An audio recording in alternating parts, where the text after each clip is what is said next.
অসাধারণ গানটা শুনে অনেক ভালো লাগলো। গানটা শুনে সবাই সাপোর্ট করে আমাকে আমাকে মনোযোগ দিয়া শুনতে। পারবে না ভুলে যেতে স্মৃতিগুলোকে।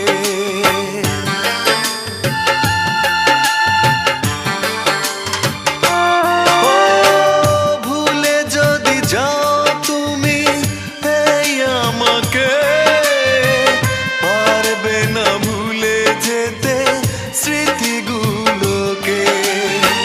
সব কিছু এখানে জানি পড়ে রবে, ধুকে ধুকে জীবনটাকে পাড়ি দিতে হবে।